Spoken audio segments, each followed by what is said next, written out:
When Bhagavan was there in Uravakanda, corporation commissioner అతను బళ్ళారిలో ఉన్నాడు. the corporation commissioner at that time stayed in Ballari. ఆయనకు ఒక రాత్రి స్వప్నం వచ్చి, నీవు పలాని నంబర్ పలాని ఇంటికి నీ వెళ్ళి అక్కడ సత్యాన్ని నీవు తీసుకుని రా అని ఎవరో చెప్పినట్టు అయిపోయింది. That gentleman had a dream, where in the dream he was to go to a particular number of the house, meet Satya and bring him along with him. అదే సమయంలో అతని అర్ధాంగి అయిన లక్ష్మీదేవి ఆమెకు కూడా నువ్వు స్వప్నంలో వచ్చి, అమ్మ మీరిద్దరూ వెళ్ళండి, వెళ్ళి ఆ సత్యాన్ని తీసుకుని రండి.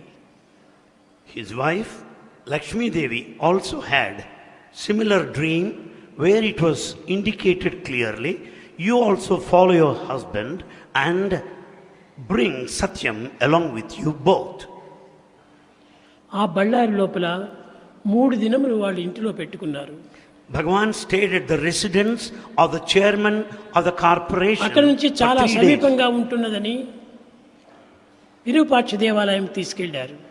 And Bhagavan was taken to Virupaksha temple, which happens to be very close to the house of the chairman.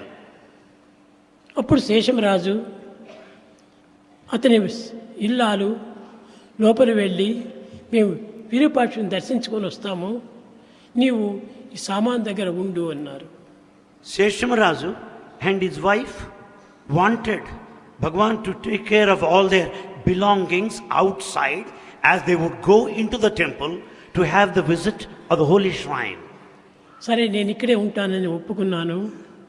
Swami accepted their proposal. వీరు ఇరువురు కూడాను దేవాలయంలో వెళ్ళారు. Both husband and wife have gone into the temple. అక్కడికి వెళితే గర్భగుడి లోపల నేనే అక్కడ నిల్చుకున్నట్టుగా కనిపించింది. There both of them saw Bhagavan there in the sanctum sanctorum of the temple. ఈ శేషమరాజుకు చాలా doubts. Seshamarazu has so many doubts. ఏం బయట కూర్చోమని చెప్తే వీడు ఇక్కడికి ఎందుకు వచ్చాడు? How is it that I asked Satyam to stay outside the temple? How is it that I find him తిరిగి బయటకు inside వచ్చి the temple? చూచాడు. And he came out.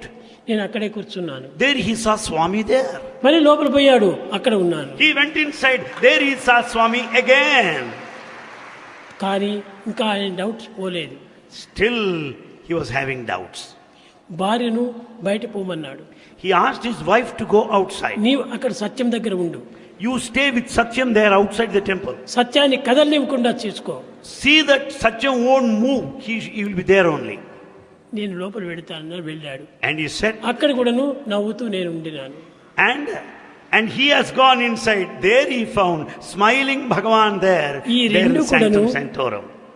మాతోనే వచ్చినటువంటి యొక్క కమిషనర్ రాజు కూడాను చూస్తూ వచ్చాడు. All this was noticed by the commissioner who accompanied them. బయటికి వచ్చిన తర్వాత After coming out, శేషం రాజు చేతులు పట్టుకొని, he caught hold of the hands of Seshamarazu. రాజు మీరు చాలా పొరపడుతున్నారు. He said, Razu, you are mistaken. ఇతను మీ సోదరుడు కాదు, He is not your brother. కేవలం సామాన్యమైనటువంటి ఒక వ్యక్తి కాదు. He is not an ordinary person. నీవు ఈ వ్యక్తి భావంతో నువ్వు చాలా పొరపడుతున్నావు. Because of his body relationship, you are mistaken. ఇది పెద్ద డివైన్ పవర్ అన్నాడు. This is the divine power, he said. కొన్ని అవతారాలు Some incarnations, వారు ప్రేమించి వీరిని కోరుతుంటారు, and they love and they want him. కానీ నేను అట్ట కాదు. Swami is not like that. నేనే కోరి వాడని జన్మింపజేస్తున్నాను. Swami has chosen, has desired. He willed that way. ఈమె నా తల్లిగా ఉండాలి, ఈమె నా తండ్రిగా ఉండాలి అని నేను కోరి వాళ్ళకి జన్మనిస్తున్నాను. Bhagavan has decided, willed, so and so should be the father, so and should be the mother. కనుక ఇట్లా సామాన్యమైనటువంటి రీతిగా సాధారణమైనటువంటి యొక్క సంబంధాలతో జన్మించినటువంటి కాదు ఈ శరీరము. The body has not taken birth in the ordinary mortal way. ఈనాటి వరకు ఎవరికి కూడా ఏ విధమైనటువంటి అపకారం చేయటం లేదు. He has not harmed anybody till this day. ఎప్పుడు కూడా నేను ఇతరులకు మంచి చేస్తేనే నాకు ఆనందము. Bhagavan will be very happy కనుక by నేను helping భక్తులందరికీ everybody. లోక సమస్త సుఖినో భవంతు, So the whole world should be happy is the desire of అందరూ Bhagavan. క్షేమంగా ఉండాలి, All should be happy and అందరూ ఆనందంగా prosperous. ఉండాలి, All should be అందరూ blissful. సౌఖ్యంగా ఉండాలి, All should be ఎవరిని happy. ఎవరు బాధ పెట్టుకోకూడదు. All should live in safety and ఈ security. విధమైనటువంటి ఒక దీంతో స్వామి యొక్క ప్రేమతత్వాన్ని జగత్తుకు చాటుతూ వస్తున్నాను. This has been the principle of love propagated by నా Bhagavan. పెద్ద property The biggest property of Swami college పిల్లలే.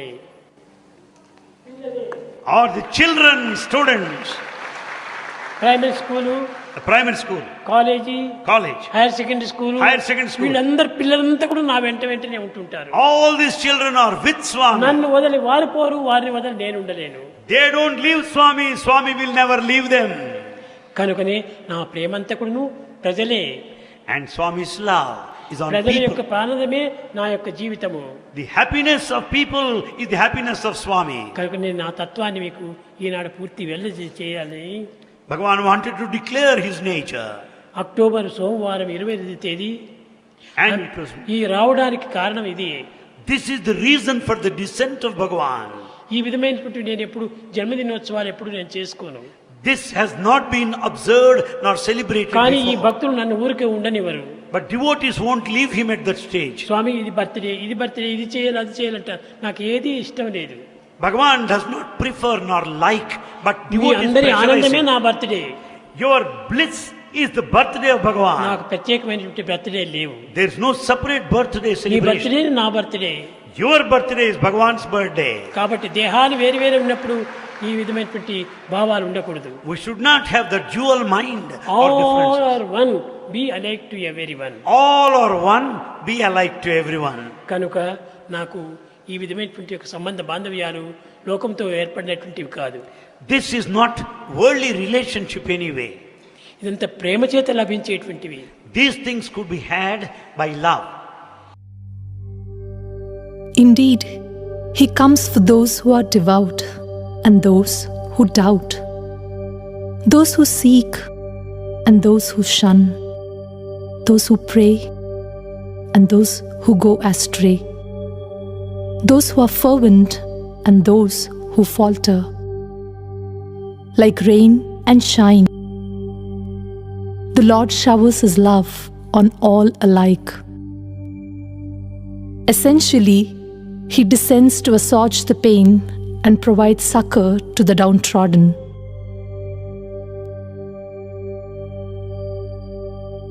He comes to strengthen the fragile faith when it falters. He restores belief in values when the foundation of dharma weakens. In his presence, the Vedas resonate